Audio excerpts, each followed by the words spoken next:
अस्सलाम वालेकुम ख़वातीन हज़रात, हाय दिस इज़ मोहन। इस वीडियो हम लोग बात करने वाले हैं रेगुलेशन बाय कोवेलेंट मॉडिफिकेशन के बारे में। So basically as we know कि हमारी एंजाइम की बायोकेमिस्ट्री सीरीज़ चल रही थी, जिसके अंदर हम लोग डिफरेंट किस्म के टॉपिक्स को डिस्कस कर रहे थे and today we have to discuss on regulation by covalent modification.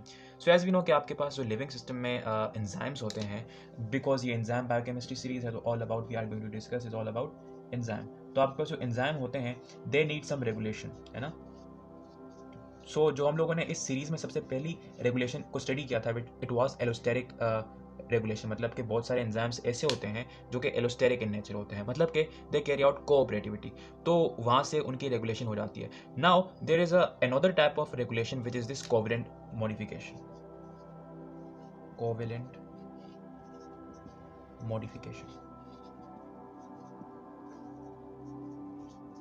Covalent modification का मतलब मेनली यहाँ पर ऐसा है कि हम लोग एंजाइम्स के साथ या फिर किसी प्रोटीन के साथ, खासतौर पे हम लोग यहाँ पर एंजाइम के रिस्पेक्ट में पढ़े ना, तो हम लोग एंजाइम के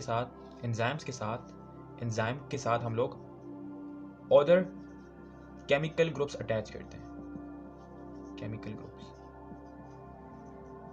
और उससे होता ये है कि वो जो एंजाइम है इट गेट्स रेगुलेटेड, मतलब कि वो एक्टिवेट भी हो सकता है, एक्टिवेट, और वो आपके पास डीएक्टिवेट भी हो सकता है।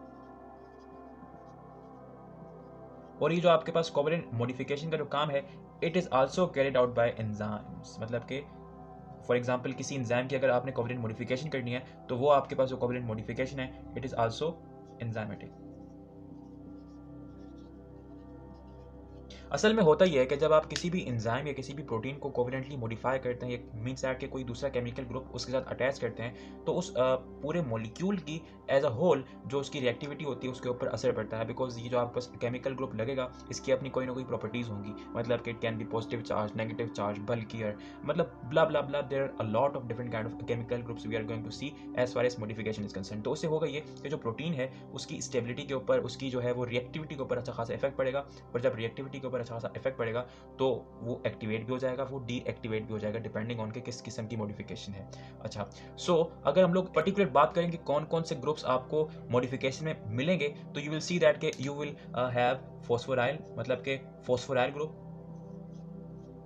Phosphoryl group. इसके अलावा you got adenylyl group, adenylyl, then you have uridylyl, ठीक है।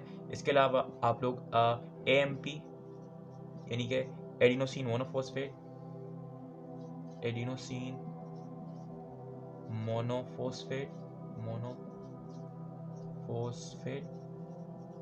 Right. Then you have ADP ribosyl, ribosyl, means that कि यू हैव ईटीसी, और भी बहुत सारे आपके पास इस किस्म के मॉलिक्यूल्स आपको लिविंग सिस्टम में, मतलब कि लिविंग नेचर के अंदर आपको देखने को मिलेंगे which are involve in the particular covalent modification. और जब ये ग्रुप्स, जितने भी आपके पास ये ग्रुप्स हैं, वो जब किसी भी एंजाइम के साथ अटैच हो जाएंगे तो एज वी नो कि वो उसका क्या इफेक्ट पड़ेगा। मोस्टली अगर हम लोग कुछ एग्जांपल्स के ऊपर बात करें, सो अगर आपने डिप्थेरिया टॉक्सिन या फिर कॉलेरा टॉक्सिन के बारे में सुना हो, for example diphtheria toxin, diphtheria toxin, I am giving you example के मॉडिफिकेशन किस किस्म की हो सकती है और उससे क्या क्या हो सकता है। एंड आपने जो कॉलेरा टॉक्सिन के बारे में सुना होगा, कॉलेरा टॉक्सिन, अगर टॉक्सिन के बारे में ना सही लेकिन आपने बीमारियों के बारे में सुना होगा, डिप्थेरिया मतलब कि मोस्ट कॉमन डिजीज जो कि आपके नर्वस सिस्टम की जाकर इफेक्ट करती है। कॉलेरा आपके पास एक gastro intestinal disease which cause diarrhoea, मतलब कि जो मोस्टली आपके पास डायरिया की कॉज होता है वो आपके पास एक कॉलेरा ही होता है। असल में ये जो दो टॉक्सिन्स हैं, दो को बोथ आर प्रोटीन, मतलब कि जो ये दोनों आपके टॉक्सिन्स हैं they both are proteinaceous in nature and they do what, they also do modification. कौन सी? कोवेलेंट मॉडिफिकेशन, कोवेलेंट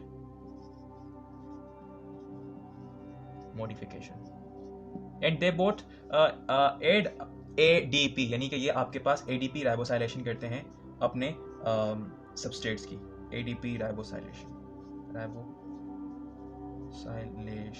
खास तौर पे ये जो आपके पास डिप्थेरिया टॉक्सिन है, अगर आपको थोड़ा सा अंदाजा है, मतलब अगर आपने इसको स्टडी किया है, तो ये आपके पास इलोंगेशन फैक्टर 2 को जाकर उसकी ADP राइबोसाइलेशन करता है। ये जो आपके पास elongation फैक्टर है, it is very much important in the translation of a particular mRNA into a protein. और अगर ये EF2 इफेक्ट होता है, मतलब कि जब ये EF2 की ADP राइबोसाइलेशन हो जाती है, देन इट गेट्स इनएक्टिवेटेड।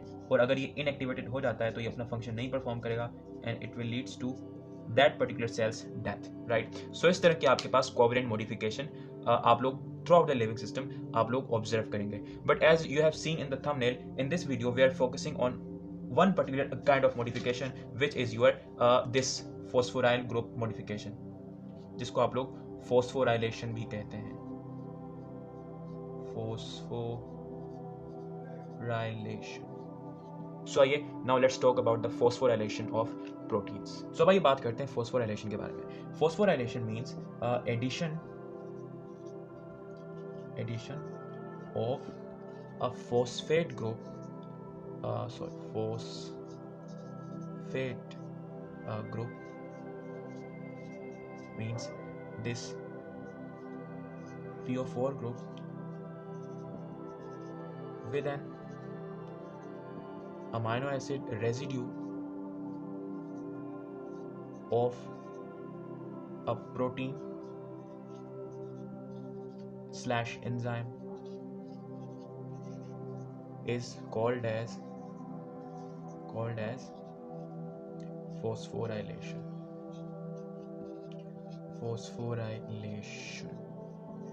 मतलब कि there is a phosphate group, मतलब कि जो आपके पास ये मोस्टली आपके पास फोस्फोरिक एसिड से आता है, विच इज दिस H3PO4। असल में जो आपके पास फोस्फोराइलेशन है, इसमें ऐसा होता है कि हम लोग किसी भी एक पर्टिकुलर अमाइनो एसिड रेजिड्यू के साथ उसकी R चेन के ऊपर हम लोग एक PO4 ग्रुप लगा देते हैं। And when you add this particular PO4 group on amino acid residues R chain, तो इस प्रोसेस को आप लोग फोस्फोराइलेशन कहते हैं। And it is one of the most prominent type of covalent modification. Almost 1/3 or half of enzymes in living system, enzyme in all living system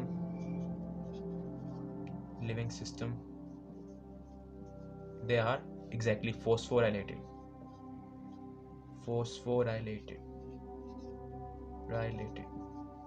and there are many amino acid residues जो कि आपके पास phosphorylation में participate कर सकते हैं। For example जो आपके पास serine होता है, सीरीन, ठीक है, it can also participate in the phosphorylation. For example आपके पास जो थ्रियोनिन होता है, थ्रियोनिन, फॉर एग्जाम्पल जो आपके पास टायरोसिन होता है, they all can get phosphorylated because there is a commonality in between all of them is that they contain OH groups। और जब इनके साथ फॉस्फेट ग्रुप आके अटैच करवाया जाता है, so they form phosphate ester bonds,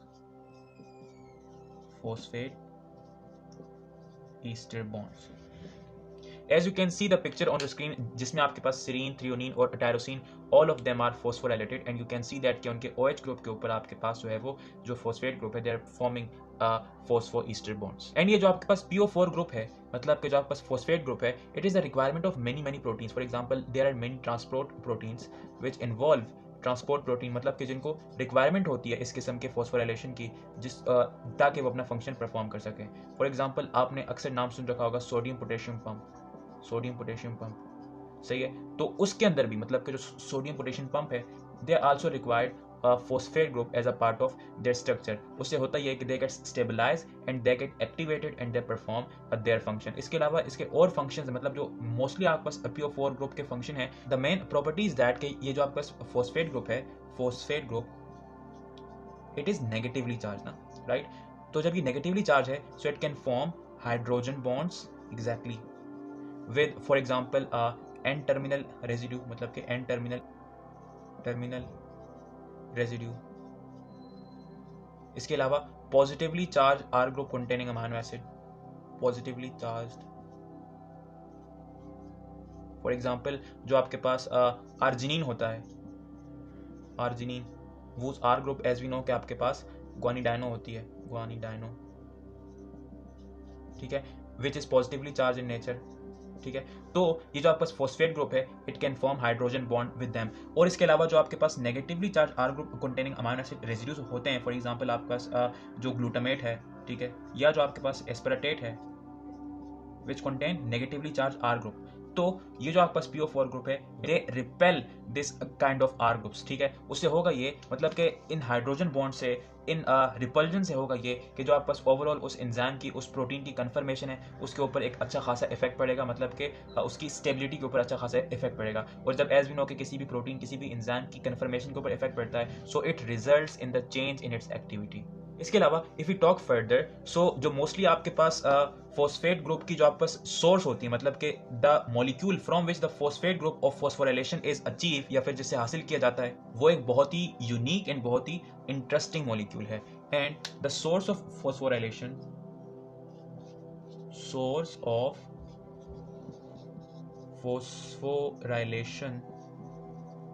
phosphorylation, guess what, ATP, यानी कि एडिनोसिन ट्राइफॉस्फेट। एंड होता ये है कि basically they got reacted with that a particular molecule या फिर एंजाइम और प्रोटीन, जिसकी आपने फॉस्फोराइलेशन करनी होती है। तो ये जो आपके पास ATP है, ये ADP में कन्वर्ट हो जाता है, ADP। और जो एक फॉस्फेट है, ट्राई से डाई हुआ ना, तो एक निकल गया, तो जो एक फॉस्फेट है PI इनऑर्गेनिक, वो आपके पास उस प्रोटीन पे जाकर अटैच होता है और उसकी फॉस्फोराइलेशन होती है। Means this PI is involve in the phosphorylation. अगर आपको ATP का नॉर्मल फंक्शन पता हो, तो एज वी नो कि ATP is the energy currency of biological system on earth, ठीक है। तो you can also conclude that कि मोस्टली जो आपके पास फॉस्फोराइलेशन होती है, फॉस्फोराइलेशन,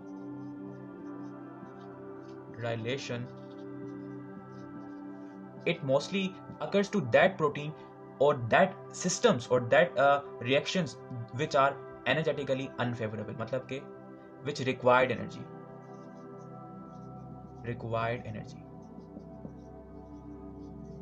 फॉर एग्जाम्पल पीछे हम लोगों ने सोडियम पोटेशियम पंप की डिस्कशन की ना, सोडियम पोटेशियम पंप, राइट। तो इस सोडियम पोटेशियम पंप को काम करने के लिए या फिर फंक्शन करने के लिए आपके पास एनर्जी की जरूरत होती है। सो दैट्स वाई हम इसकी फॉस्फोराइलेशन करते हैं वाया दिस ATP, यानी कि एडिनोसिन ट्राइफॉस्फेट। उससे होता ही है कि जो आपका सोडियम पोटेशियम पंप है, इट्स गेट एनर्जी रिच्ड, ठीक है, और वो फिर अपना फंक्शन परफॉर्म करता है। So it was little bit about phosphorylation. अब आइए बात करते हैं फॉस्फोराइलेशन की एग्जांपल के ऊपर, विच इज ग्लाइकोजन फॉस्फोराइलेज। अब आइए डिस्कस करते हैं ग्लाइकोजन फॉस्फोराइलेज को। But before talking on the example of phosphorylation, first of all we have to talk about two very important enzyme जो कि फॉस्फोराइलेशन को कैरी आउट करते हैं, मतलब कि जो कि इंपॉर्टेंट है with respect to phosphorylation. First of all is the protein kinase, protein kinase. याद रखिएगा, ये जो काइनेज वर्ड है, मतलब कि काइनेज एक ऐसा एंजाइम होता है which is involve in the phosphorylation, मतलब कि जब कभी आप लोग काइनेज एंजाइम का नाम सुने, सो आपके दिमाग में एक ही बात आनी चाहिए कि the kinase enzyme it carry out phosphorylation, मतलब कि ये एक खास एंजाइम के साथ या एक खास प्रोटीन की जाकर फॉस्फोराइलेशन करता है, या इन शॉर्ट उसके साथ जो है वो PO4 ग्रुप जाकर अटैच करवा देता है। And the second enzyme you have is protein phosphatase. You have what? Protein phosphatase. अच्छा, काइनेज को you can also called as phosphorylase,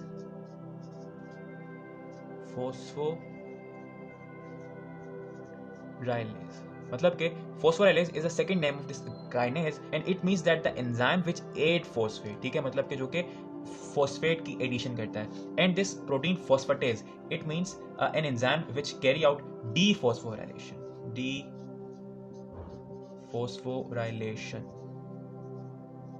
मतलब कि it removes phosphate। For example suppose कीजिए कि ये आपके पास ये एक प्रोटीन है, सो एंड होगा कुछ यूं। अच्छा, आपने एक बात याद रखनी है कि ये जो आप लोग इस लेक्चर में या फिर जो हम लोग कोवलेंट मॉडिफिकेशन की बात कर रहे हैं, it is reversible. The most important thing, I think मैंने डिस्कस किया है या मैं भूल गया हूँ, बट अगर मैं भूल गया हूँ तो याद रखिएगा, इट इज़ अ रिवर्सिबल, मतलब कि अगर फॉस्फोराइलेशन हो गई, हालांकि कोवलेंट मॉडिफिकेशन है, लेकिन आप इसको रिवर्स भी कर सकते हैं। उसकी एग्जांपल हम लोग यहाँ पर देखने वाले हैं। अच्छा, सो सपोज कीजिए कि ये आपके पास दो प्रोटीन है, मतलब कि दिस वन इज हियर। थोड़ा सा मुझे मॉडिफाई करनी दीजिए ताकि नजर आए कि जो मॉडिफिकेशन की वजह से कन्फर्मेशन चेंज आया है। सो लेट्स से कि इसके साथ आपके पास मतलब कि इस के साथ जो है वो एक PO4 ग्रुप PO4 हम लोग दूसरे मार्कर से ही ड्रॉ करते हैं, PO4 राइट है, PO4। अच्छा, सो कौन सा एंजाइम इसकी फॉस्फोराइलेशन को कैरी आउट करेगा, मतलब कि when a protein gets phosphorylated तो वी हैव प्रोटीन काइनेज, तो हम लोग यहाँ पर काइनेज लिखते हैं, काइनेज। और यहाँ पर कौन सा होगा, एग्जैक्टली फॉस्फेटेज, फॉस्फेटेज,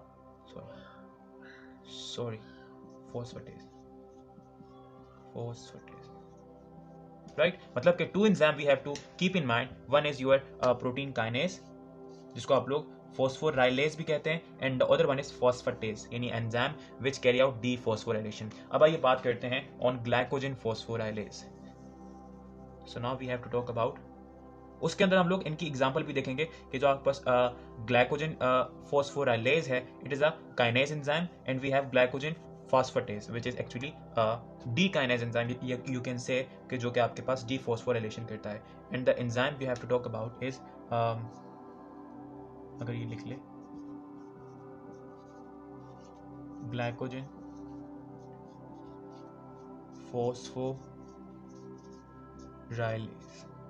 इसको आप लोग ग्लाइकोजन काइनेज भी कह सकते हैं, राइट। अच्छा, इसका जो आपके पास रिलेटिव मॉलिक्यूलर वेट है MR, it is 94,500 units, right. अच्छा, ग्लाइकोजन फॉस्फोराइलेज एक ऐसा एंजाइम है जो कि ग्लाइकोजन की फॉस्फोराइलेशन करता है, ग्लाइकोजन। और फॉस्फोराइलेशन की सोर्स क्या होती है आपके पास, ATP, एग्जैक्टली। सो ये जो रिएक्शन कुछ इस तरह से कैरी आउट होता है, सो ये भी एक रिवर्सिबल मॉडिफिकेशन है, एज वी नो ना, because the type of covalent modification we are discussing here is a reversible, so it is a reversible. अच्छा, तो होगा कुछ यूँ कि अगर मैं इसके प्रोडक्ट जो है, मतलब इस रिएक्शन के प्रोडक्ट में अगर यहाँ लिखूँ तो कोई इशू तो नहीं है ना। तो first of all you got glucose which is phosphorylated, ठीक है। Then you have N-1 glycogen, मतलब कि जिससे एक फॉस्फेट, मतलब कि एक ग्लूकोज रिमूव हुआ है, glycogen, and plus you have ATP converted to ADP, and one phosphate is attached with this, right. और ये जो आपके पास ग्लूकोज फॉस्फेट है, मतलब कि फॉस्फोग्लूकोज है, now it will inter into a very famous process जिसको आप लोग ग्लाइकोलाइसिस कहते हैं, glycolysis, right? Acha. And this reaction, my dear friends, the phosphorylation of this glycogen, it is carried out by this glycogen phosphorylase,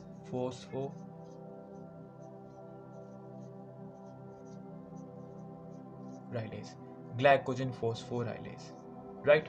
ये कौन सा phosphorylase, exactly glycogen phosphorylase.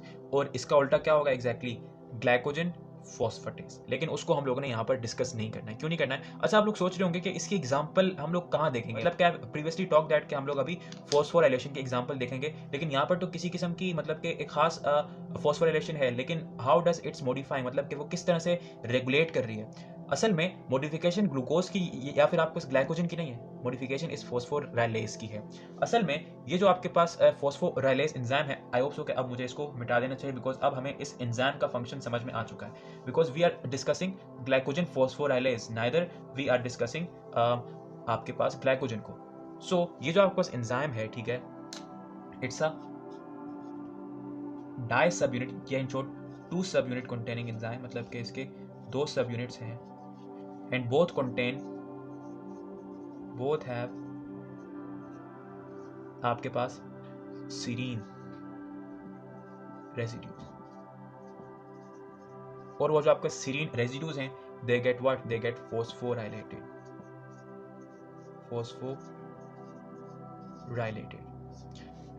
जिसकी वजह से जो आपके पास ग्लाइकोजन फॉस्फोराइलेज है, इसकी आपके पास 2 फॉर्म्स हैं, 2 फॉर्म्स।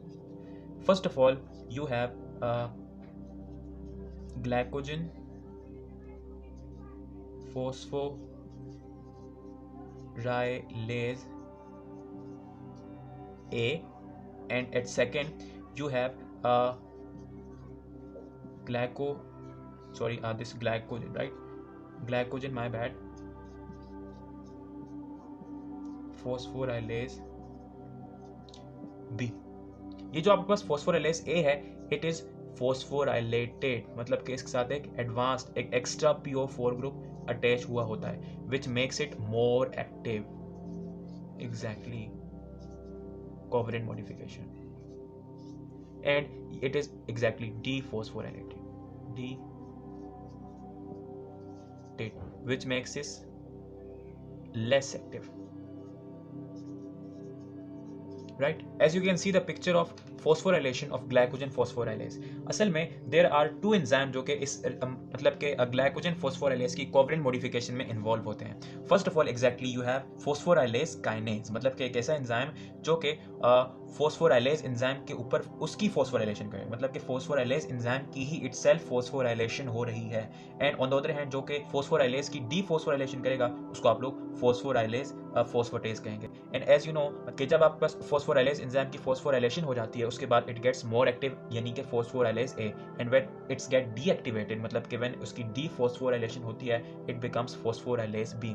अच्छा, the concentration of phosphorylase A B, मतलब कि ये जो फोस्फोराइलेज ए और बी का रेशो है, it depends on the situation in which the person is. For example अगर आप फाइट और फ्लाइट मोड में है तो ये जो आपके पास फोस्फोराइलेज ए है उसकी कंसंट्रेशन ज़्यादा होगी, 20 है.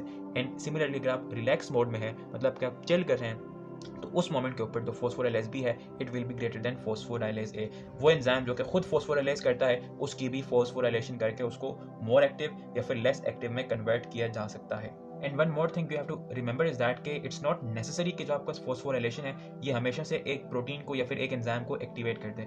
मोस्ट ऑफ द टाइम ऐसा ही होता है, मतलब कि majority of the case are like that कि phosphorylation activates a particular protein और एंजाइम. लेकिन मोस्ट ऑफ द केस ऐसे भी हैं हमारे पास जहाँ पर जो फोस्फोराइलेशन है इट डीएक्टिवेट्स अ प्रोटीन. सो मतलब कि लाजमी नहीं है कि फोस्फोराइलेशन इज फॉर एक्टिवेशन, ये डीएक्टिवेट भी कर सकती है किसी एंजाइम को. So that is it with the regulation bye phosphorylation. I hope so कि आपको ये वीडियो समझ आई होगी. If you like this video so please do share this video with your friends and anyone जिसको भी इस वीडियो की जरूरत है. अपना बहुत सारा ख्याल रखिएगा. Thank you so much for watching. Take care yourself. Good bye.